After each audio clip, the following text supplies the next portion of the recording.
Por la ruta bíblica del Señor Jesucristo, vamos a conversar sobre lo que nos trae en la Navidad.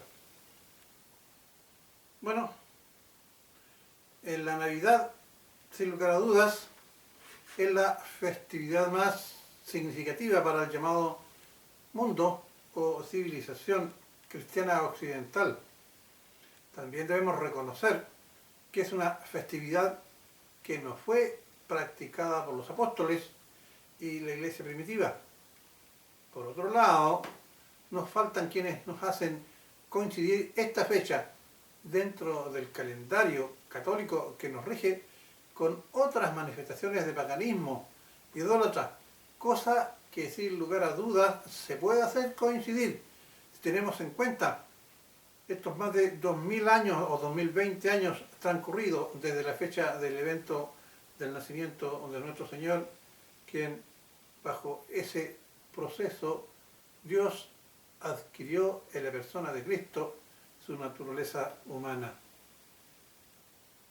Ya hemos declarado que en esta fecha se puede aprovechar para hacer de ella una instancia de agradecimiento y exaltación de la obra preciosa de Cristo en la cruz, pues con su nacimiento se pudo hacer posible que después de 33 años transcurridos desde su nacimiento, nuestro amado Señor Jesucristo realizó el acto más maravilloso de haber dado su vida para con nosotros, los pecadores, que por fe en ese sacrificio hayamos pasado de muerte a vida.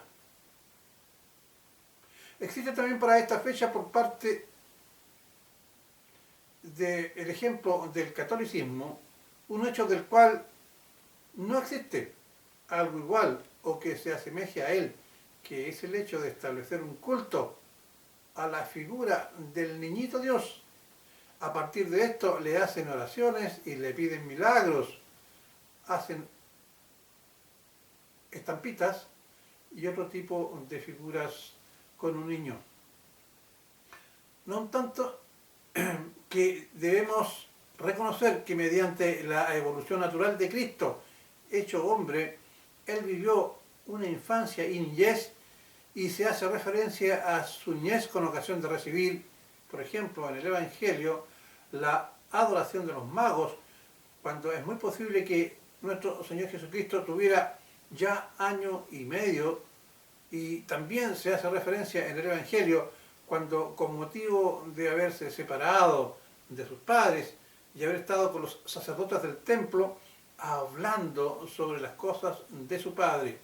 Aparte de esto, no existen registros bíblicos de algún milagro concebido bajo su condición de niñez o incluso adolescencia. Su obra redentora comienza a los 30 años y culmina a los 33, como ya dije, en la cruz del Calvario. Habiendo dicho esto, es que a partir del nacimiento en un maloliente pesebre o establo animal, después su muerte vino, como ya dije, a establecer un nexo de comunicación efectiva con el Padre, que transformará así nuestras vidas como creyentes y hombres. Eso debe representar su nacimiento y motivo central de acción de gracias y adoración en la Navidad. Vemos entonces qué nos dice en Juan 14, versículo 6. Jesús les dijo: yo soy el camino, la verdad y la vida. Nadie viene al Padre sino por mí. Es decir, el único nexo válido para poder acercarnos a Dios Padre es Cristo, mediante la cruz del Calvario y su muerte, que estableció este nexo, camino, o si ustedes quieren llamarlo, un puente. Lo cierto es que todos los hombres, sin distinción alguna, somos pecadores. Y bajo esta concepción existen dos tipos de hombres pecadores. El primer tipo de pecadores, que son lamentablemente la mayoría, son aquellos hombres, genéricamente hablando, que viven guiados por sus propias maneras especiales de vida. No creen en Dios y tampoco en el Señor Jesucristo, en su forma humana, en el cual adoptó Dios. Más aún lo desprecian cuando han leído o escuchado partes del Evangelio o de la Biblia y se sienten acusados por ella, reprendidos, o se les pide cuenta de su equivocada forma de vivir y se les llama al arrepentimiento. Este tipo de hombre quiere ser su propio Dios. De ahí que muchos hombres y mujeres llaman desde su carnalidad y valorarse como buenos, rectos, que son capaces de hacer todo ellos mismos. Aconsejan a los demás a disfrutar de la felicidad personal, a la que tienen pleno derecho. Así es entonces que la legalidad divina, por medio de sus mandamientos, que les desnuda frente a Dios como pecadores, no tiene cabida en sus vidas, pues no pueden entender que si Dios es amor, les llame a la santidad y a cambiar su vana manera de vivir. Lo que se debe tener presente es que Dios también es un Dios de justicia y odia al pecado y a quien lo practica, y por ello reconviene al hombre natural en su conciencia, que le provoca a este hombre un remordimiento y un gran sentimiento de culpa.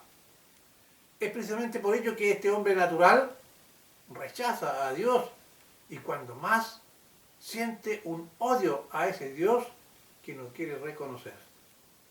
Colosenses 3:16 nos dice, con respecto a la posición que tiene Dios hacia aquellos pecadores que hemos descrito, Colosenses 3:6, pues la ira de Dios vendrá sobre todos, o sea, que ninguno fuera, sobre todos los hijos de desobediencia por causa de estas cosas, es decir, por su desobediencia.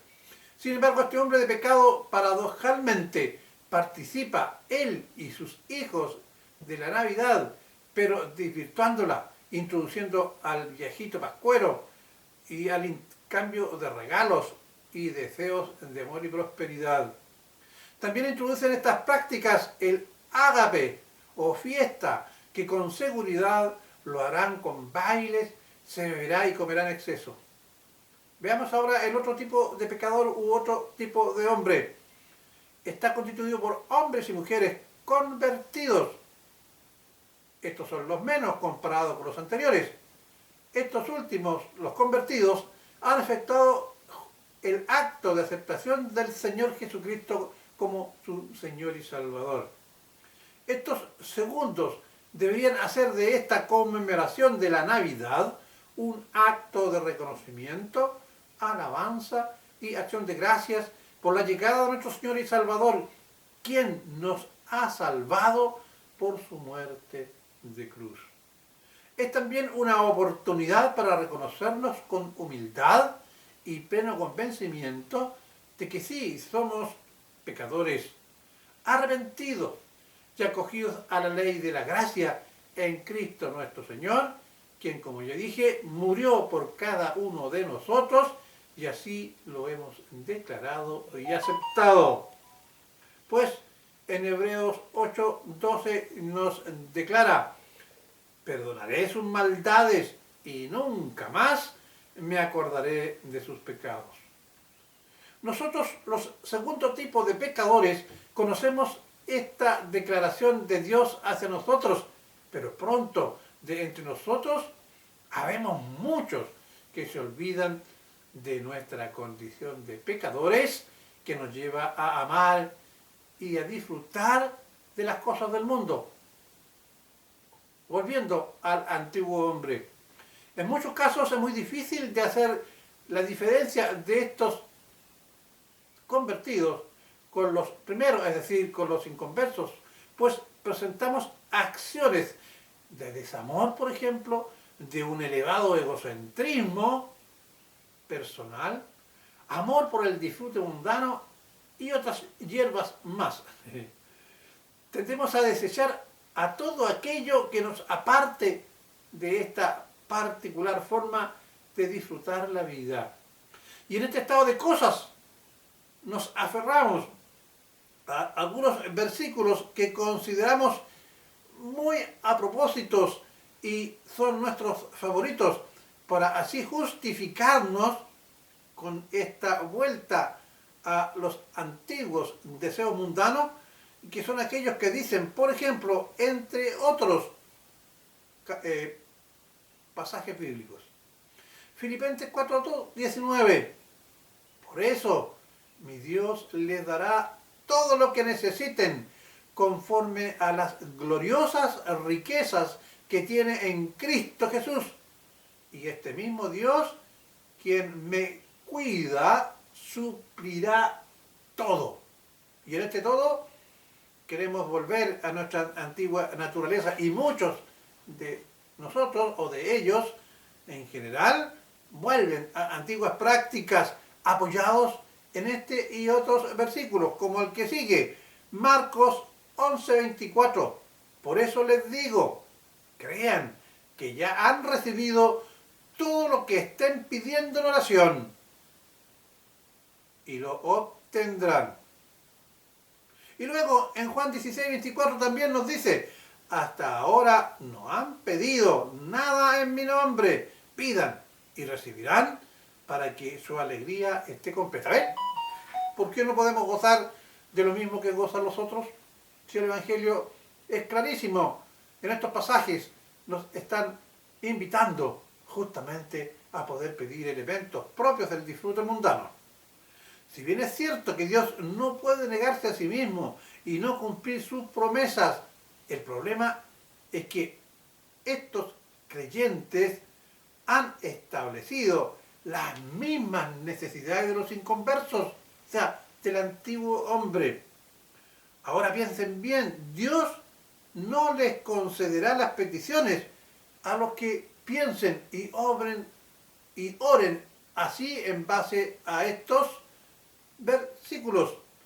¿Cómo es entonces que ocurre? Pues bien, podemos creer que Dios lo permitirá, pero no crean por ningún momento que ello agradará a nuestro Dios. Es decir, Dios podrá permitir que esas peticiones de carácter mundano no sean concedidas, pero no será una alegría para Él. Entonces, ¿cuál debería ser más bien nuestra actitud? Orar al Dios de toda gracia por su perdón y que nos muestre su voluntad y camino, y una vez que la hemos entendido, obedecerla. En 1 Pedro 1:13 nos habla, por tanto, ceñid los lomos de vuestro entendimiento. Es decir, estar atentos a lo que nosotros realmente debemos entender y buscar de acuerdo a lo que nos dice su palabra. Repito, por tanto, ceñid los lomos de vuestro entendimiento. Y aquí viene la clave, ser sobrios, y esperad por completo en la gracia. Y después, en 1 Corintios 10:23, también nos dice, advirtiéndonos a nosotros con respecto a lo que pedimos, recibimos, gozamos y actuamos. Todo me es lícito, pero no todo conviene. Todo me es lícito, pero no todo edifica.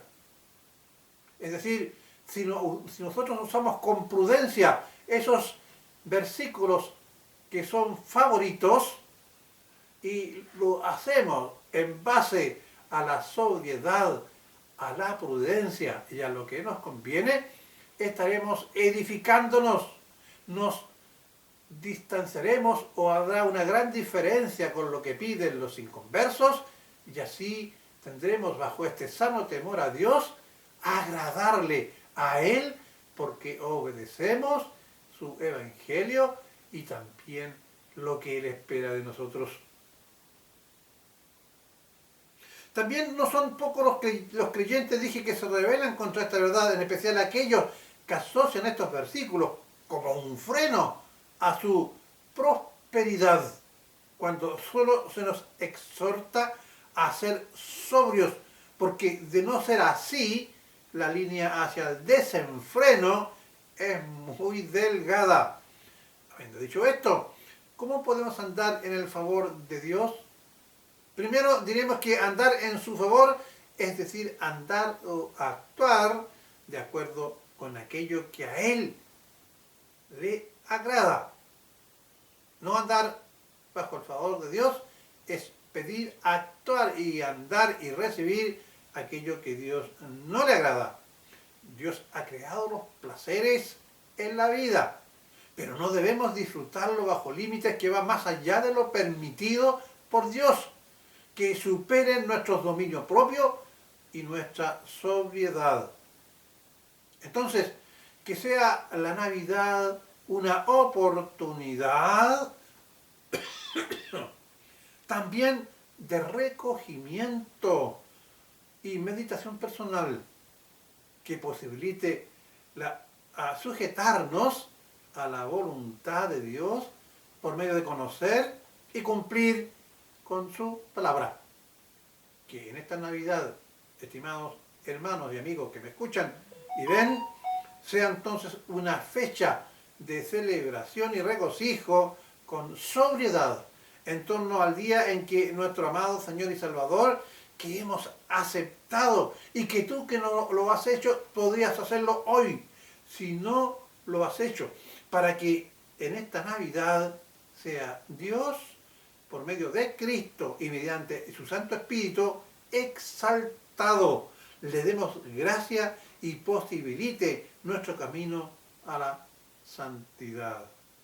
Por la ruta bíblica del Señor Jesucristo, desea que en esta Navidad sea de prosperidad en el conocimiento de nuestro Señor Jesucristo, que su alma y cuerpo rebosen de agradecimiento ante la obra preciosa del Señor Jesucristo, nuestro Señor y Salvador.